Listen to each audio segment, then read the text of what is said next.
Ya, Assalamualaikum warahmatullahi wabarakatuh. Pemirsa Sultan TV, selamat pagi semuanya. Apa kabar? Semoga dalam keadaan sehat walafiat hari ini ya. Dan tetap semangat menjalani aktivitasnya.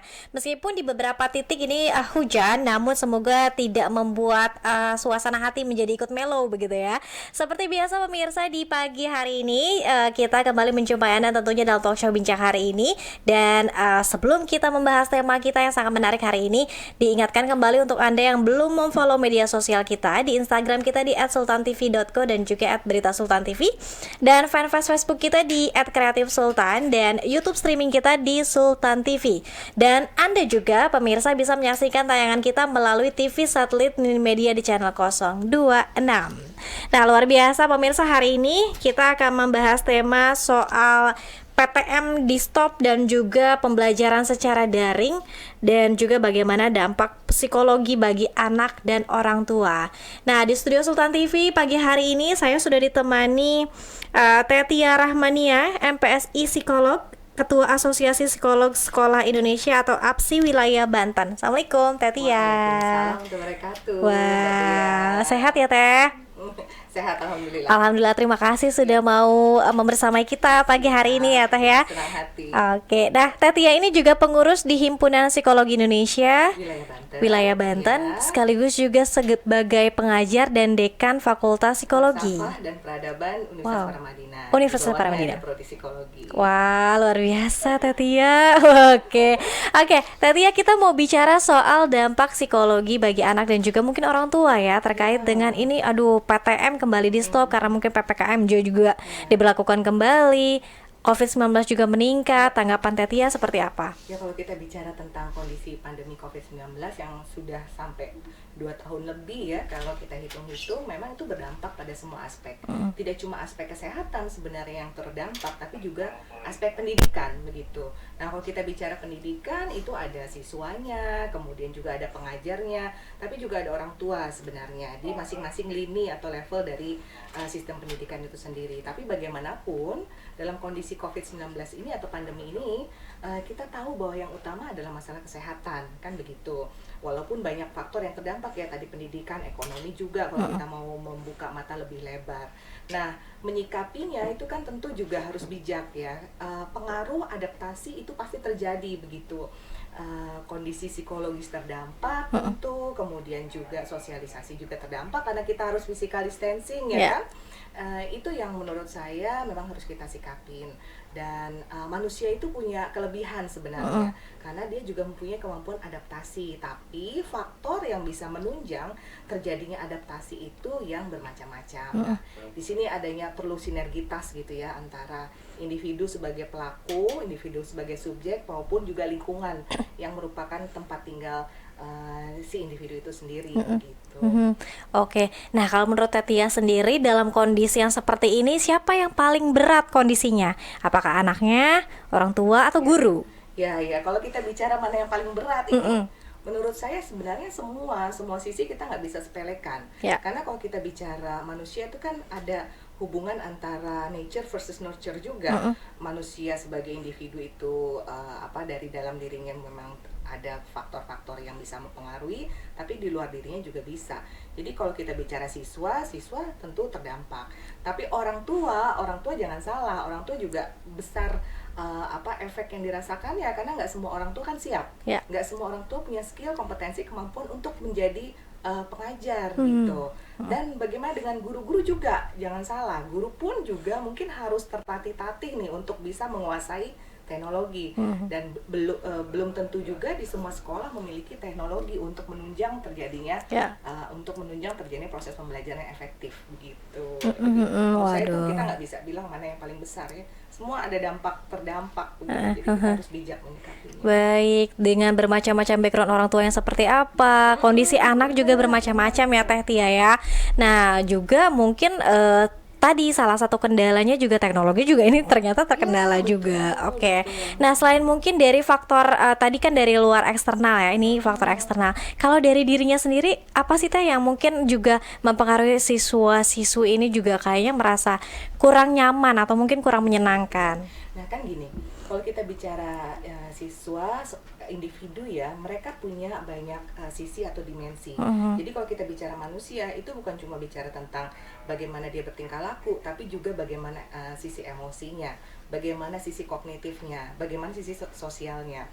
Kita tahu bahwa dalam kondisi pandemi COVID-19 ini sangat dibatasi interaksi langsung, kan begitu.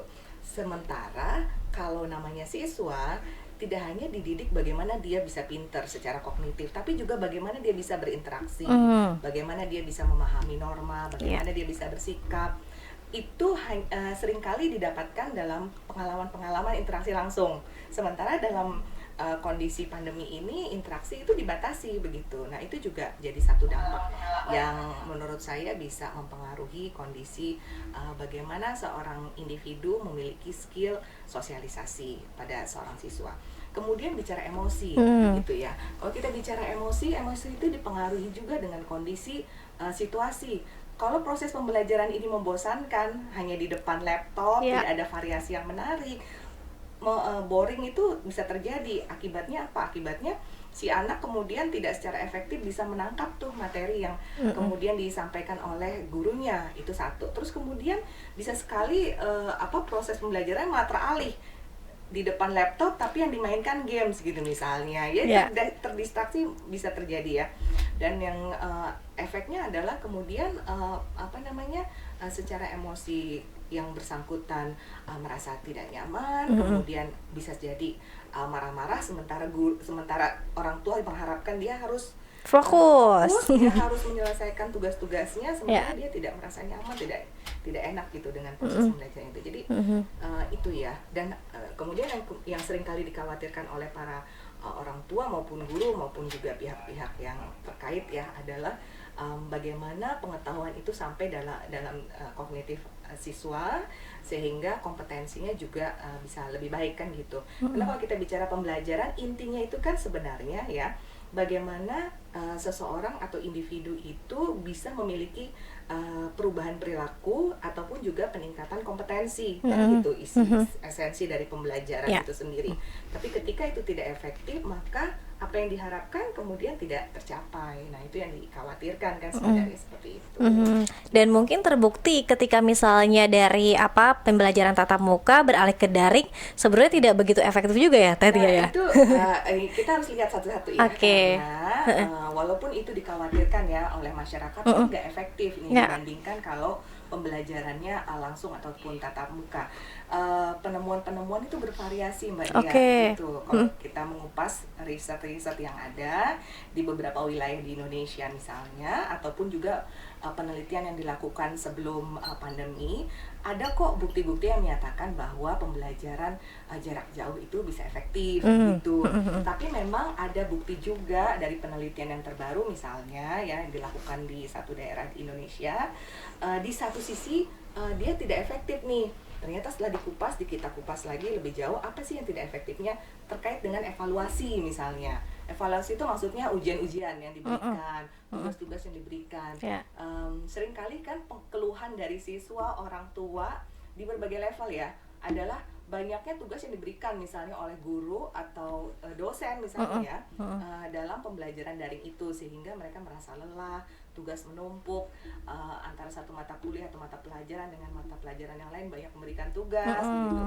Nah, di satu sisi itu dari penemuan yang saya baca, di situ yang kurang efektifnya. Tapi overall bisa dikatakan penemuan tentang efektivitas pembelajaran daring itu bisa efektif gitu. Ya, jadi memang kita harus melihatnya dengan cara yang ini ya, teliti kembali kalau kita bicara efektivitas dari pembelajaran daring. Ada efisiensi waktu di sana. Bisa sekali ada efisiensi waktu, kemudian juga kenyamanan karena dia berada di rumah gitu kan. Kemudian juga kalau kita bicara tentang tidak adanya batas ruang, ya itu juga menjadi satu keuntungan sebenarnya pembelajaran daring itu sendiri. Karena sih biasanya kalau berada di rumah meskipun memang tidak ketemu dengan suasana pembelajaran, biasanya kalau di rumah sih lebih nyaman ya harusnya ya Tetia ya.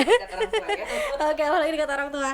Nah Tetia, saya juga pengen tahu nih apa sih sebetulnya yang paling berat nih di satuan pendidikan yang mana nih? Apakah mungkin taman kanak-kanak? Ini kan apa ya, mungkin anak-anak agak sulit juga untuk fokus pada pembelajaran daring Ya, gitu kan. benar. Ataukah sama aja nih di tingkat perguruan tinggi juga sama aja gitu Iya, keluhannya. iya. Nanti kita akan bahas ya Teh, tapi Baik. kita harus jeda terlebih dahulu. Pemirsa tetap bersama kami dalam bincang hari ini.